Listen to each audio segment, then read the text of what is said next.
What is up, my fellow adventurers? So you want to do an extended trip, eh? I consider a 4-day trip to be super awesome, but once you break into the 5 to 7 day range, that's when a trip becomes life-changing, and honestly, a spiritual experience. You'll probably be covering lots of miles, and you're going to have the time of your life. So here's 8 tips for you to get you out on long trips. Tip number 1 is to bring more of the essentials. That's food, clothing, and medical supplies. Those are things you do not want to run out of on an extended trip, because it's not a matter of a day back or half a day back and you're out of there and you can grab some food and kind of suffer through. You might have 3 days left in your trip and be completely out of food. Or you might get hurt and use up all your medical kit on day 1 or day 2 and you still have 7-8 days left on a trip. That's not a good situation to be in. I would also say spend more time than you typically would planning your trip.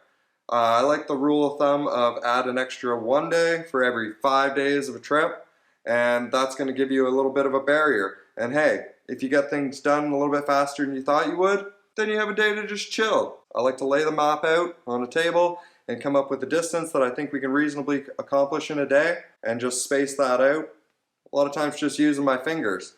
I also allow more time if I'm going with a big group of people, because you're only as strong as your weakest link.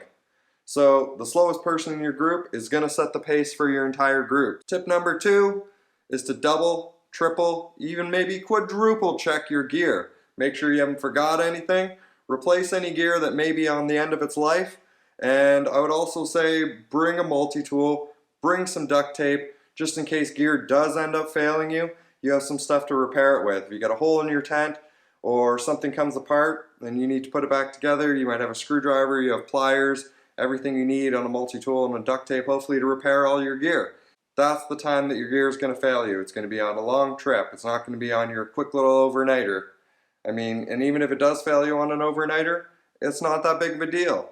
Tip number 3 is to really critique your gear. On a long trip, you're going to be carrying your gear for miles and miles.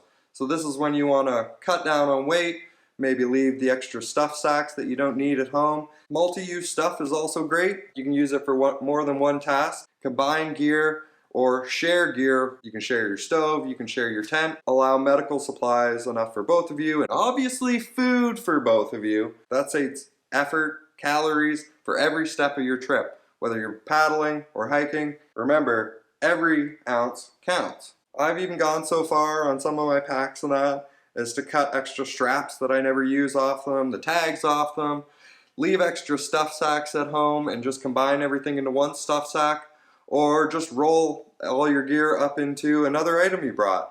And this is a thing to consider when you're shopping for new gear. One of the first things I always look at is weight and size. And then I look at the features and everything that it has to accomplish what I'm looking for.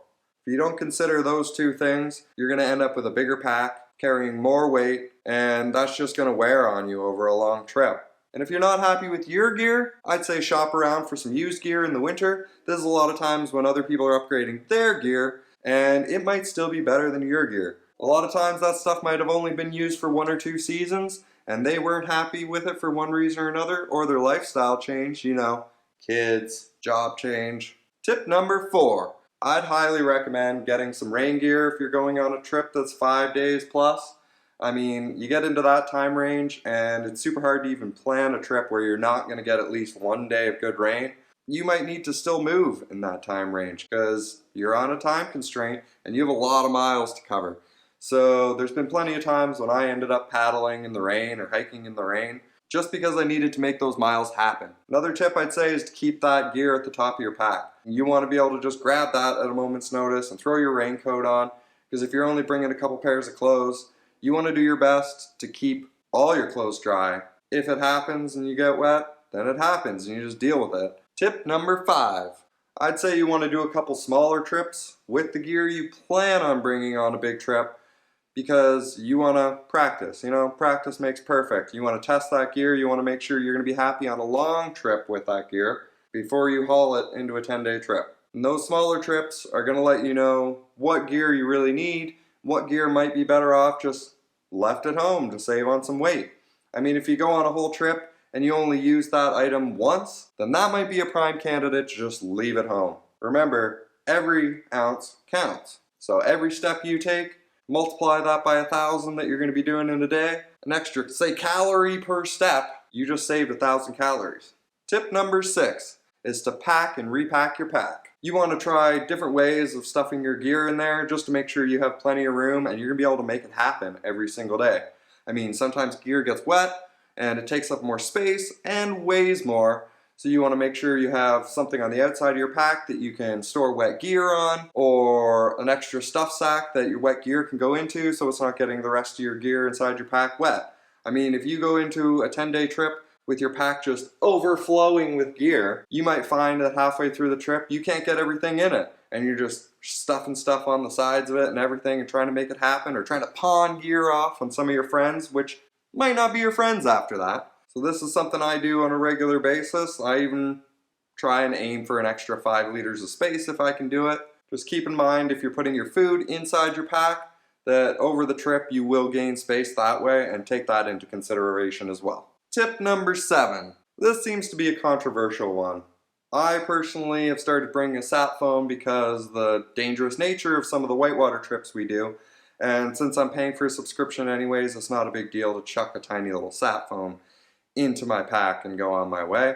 So I bring a sat phone. Some people say it ruins the experience, but you don't have to use it.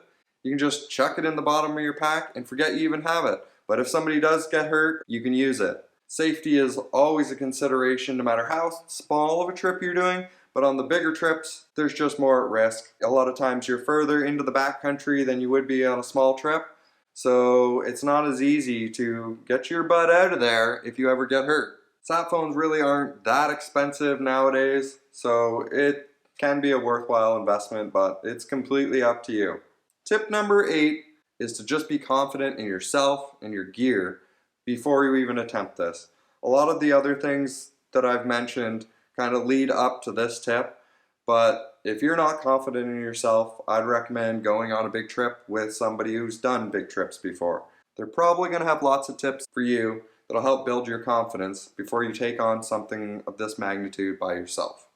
I mean, you can always do guided trips as well too. Somebody that does it for a living is going to have a wealth of knowledge and experience that they're probably happy to bestow on you, especially because you're paying them. Experiences like that don't come cheap, but if you got the money, it's not a bad idea. Be sure to like and subscribe for more camping tips and tricks, and get out there for some adventures of your own. They're waiting for you.